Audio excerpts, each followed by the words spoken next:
Hábitos financieros bíblicos que te sacarán de la pobreza. La pobreza no es el final de la historia, es el punto de partida si tienes los hábitos correctos. Eso fue lo que descubrí cuando comencé a aplicar los principios bíblicos a mis finanzas. No estamos destinados a vivir en escasez. Lo que la Biblia enseña no es solo espiritual, sino tremendamente práctico, y al ponerlo en marcha, empecé a ver cómo mi situación financiera, poco a poco, cambiaba. El primer hábito que quiero compartir es el de reconocer que todo lo que tienes proviene de Dios.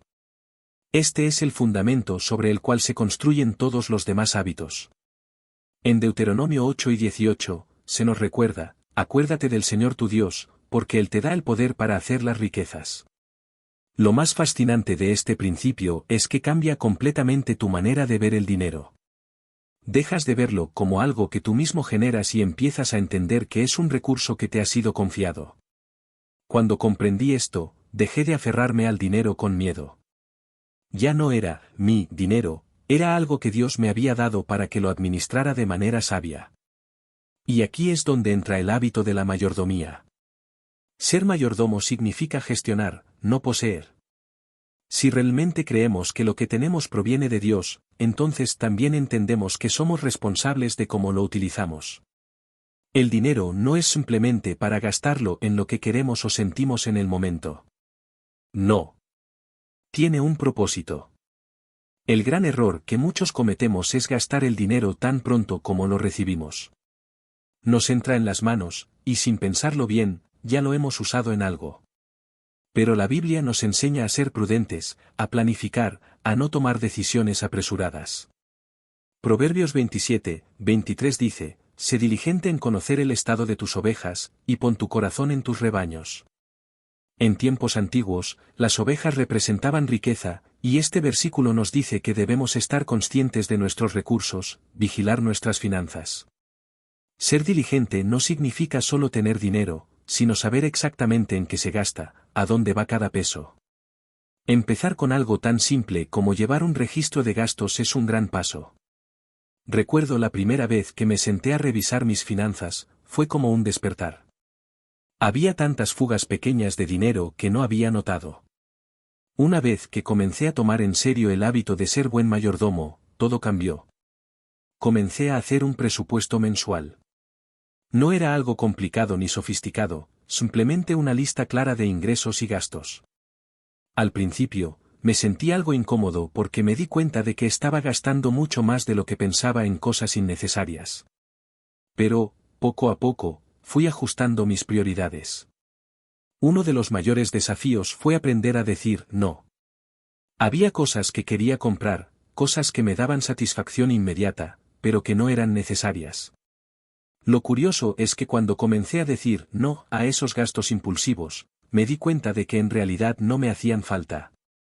Y más importante aún, empecé a ver que, al ser fiel con lo que tenía, Dios me confiaba más. Al gestionar mejor lo poco, vi cómo se multiplicaba. Entender que todo proviene de Dios, y que tenemos la responsabilidad de administrarlo bien, nos saca de esa mentalidad de escasez, de vivir al día, sin rumbo. Este es solo el primer paso, pero es uno que abre la puerta a una mayor libertad financiera. Todo cambió para mí cuando comprendí que la pobreza no era solo una cuestión de dinero, sino de hábitos. Por mucho tiempo, viví con la mentalidad de que nunca tendría suficiente. Pero un día, me di cuenta de que la Biblia, ese libro que a menudo pensamos que solo habla de lo espiritual, en realidad tiene muchísimo que decir sobre nuestras finanzas.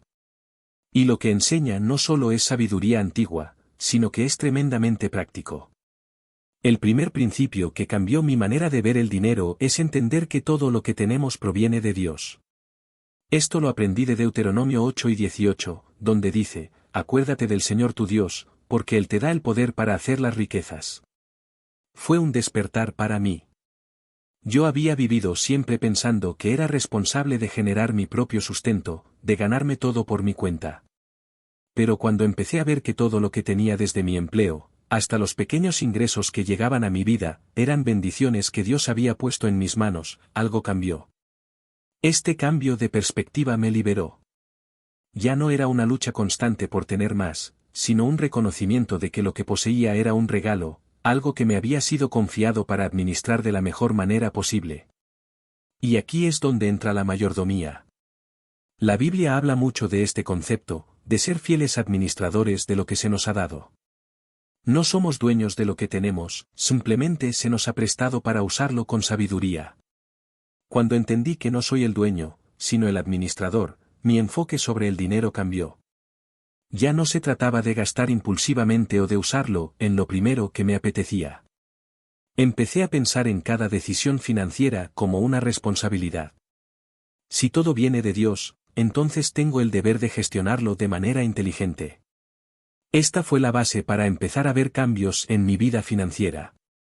Cuando entendí que el dinero que tengo no es realmente mío, sino algo que Dios me confía para administrar, me di cuenta de la importancia de gestionar mis recursos con sabiduría.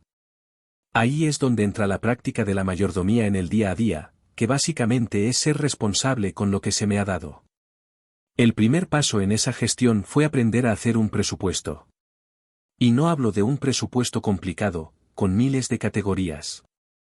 Era algo simple, saber cuánto entraba y cuánto salía, y tener claro en qué estaba gastando cada moneda. Lo sorprendente es que, cuando te sientas y haces un presupuesto, empiezas a ver patrones en tus gastos que nunca antes habías notado. Para mí, fue como descubrir pequeños agujeros en una barca. Gastos innecesarios, caprichos, o esas cosas que compramos por impulso sin pensarlo dos veces. Sin un plan, el dinero se escapaba de mis manos. Pero cuando comencé a darle un propósito a cada peso, todo cambió. Ya no era solo cuestión de ganar más, sino de manejar mejor lo que ya tenía. Es curioso cómo algo tan simple como llevar un registro de lo que gastas puede tener un impacto tan grande en tu vida financiera. Proverbios 27:23 dice, sé diligente en conocer el estado de tus ovejas, y pon tu corazón en tus rebaños. Para nosotros, eso significa conocer bien el estado de nuestras finanzas, estar atentos a cómo utilizamos el dinero que Dios nos ha confiado. No se trata solo de ganar, sino de ser diligente en la administración. Al principio, no fue fácil. Me tomó un tiempo acostumbrarme a revisar cada gasto y cuestionar si realmente era necesario. Pero cuanto más lo hacía, más claro veía que la disciplina financiera es clave. Ese simple acto de ser intencional con cada peso es lo que me permitió empezar a ver frutos, por pequeños que fueran al principio.